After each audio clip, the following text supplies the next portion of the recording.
আসসালামু আলাইকুম। আজকে কিন্তু আমরা চলে আসলাম কামারের দোকানে। কামার কর্মকার, যেখানে শাবল, দা, বটি আর কি তৈরি করা হয়। আমরা সকাল সকাল চলে আসলাম, কিন্তু ভিডিওটা করার কোনো রকম ইচ্ছা ছিল না, বাট এখানে এসে এই মোমেন্টটা খুব ভালো দেখলাম। এদের কাজটা দেখে আমারও ভীষণ ভালো লাগছে, ভাবলাম তোমাদের সাথেও শেয়ার করি। আর এই যে আমরা একটা রড নিয়ে আসছিলাম শাবল তৈরি করার জন্য মূলত। আর এই রডটা কিন্তু এখন আগুনে দেওয়া হয়েছে। কয়লা আর হচ্ছে একটা পাখা মতো আছে, যেটা দিয়ে বাতাস বের হয়, আর সেটা থেকেই কিন্তু ওই কয়লাটা যে জল জল করে জ্বলতেছে একবারে আগুনের মতো। অবশ্য ওতে কী যেন একটা দিছে, সেটা আমরা চিনি না।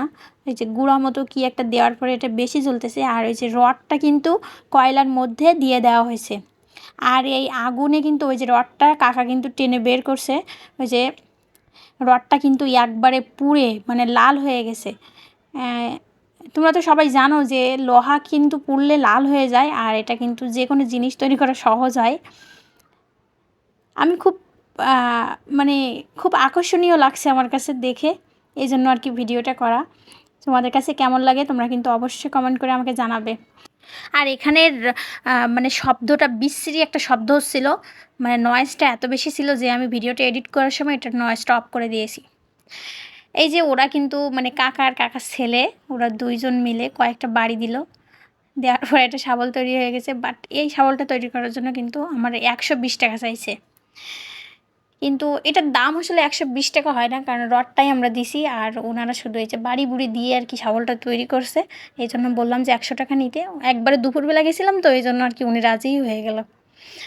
ফাইনালি শাবলটা বাড়ি বুড়ি দিয়ে তৈরি করা হয়েছে। এখন এটাকে একটু মাজা ঘষা করা লাগবে।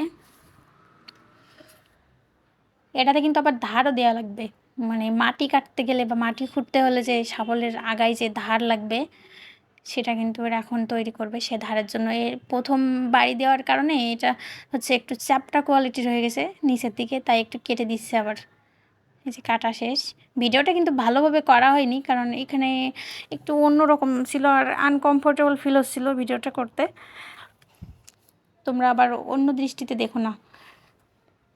এই যে ওনার কিন্তু মানে হাতটা এত শক্ত হয়ে গেছে যে লোহাতে তোমরা সবাই জানো যে এক মাথায় গরম হলে কিন্তু পিছনের মাথাও গরম হয়।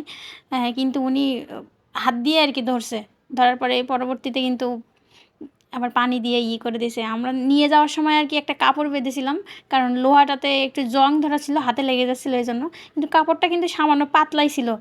তারপরে উনি ধরছে লোহায় আর হাতে লাগছে ওনার, কিন্তু আমার মনে হলো যে কিছু হলো না। তারপরে যে ড্রিল মেশিন দিয়ে ওটাতে ধার দেওয়া হচ্ছে।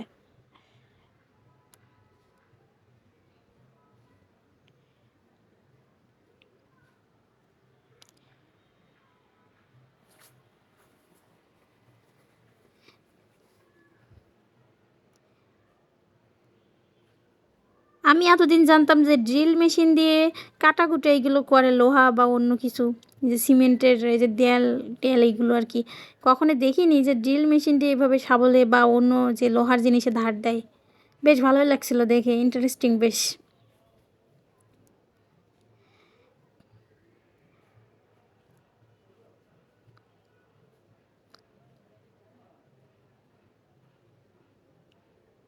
যাই হোক, উনি কিন্তু অনেক মানে মনোযোগের সাথে কাজটা করছিল, আর অনেক মানে ধীরে। ভিডিওটা অবশ্য একবারে মানে করা না, স্পিড বাড়ানো নাই। যাই হোক, ওনার কাজটা অনেক নিখুঁত ছিল। আর তারপরে একটা মানে কাগজ দিয়ে বেঁধে দিল। গাইজ, ভিডিওটা লং করব না, একটু পরেই চলে যাব। সো ভিডিওটা এখানেই শেষ করব। তোমরা কিন্তু সাবস্ক্রাইব করতে ভুলবে না। তারপরে এই যে উনিও বেঁধে নিচ্ছিল, আর এটা হাত দিয়ে ধরতে গেলে হাতে যেহেতু জং লেগে যাচ্ছিল, এই জন্য কাপড়টা খুলে একটু নিচের দিকে বেঁধে দিল। আমাদের কাজ কমপ্লিট হয়ে গেছে।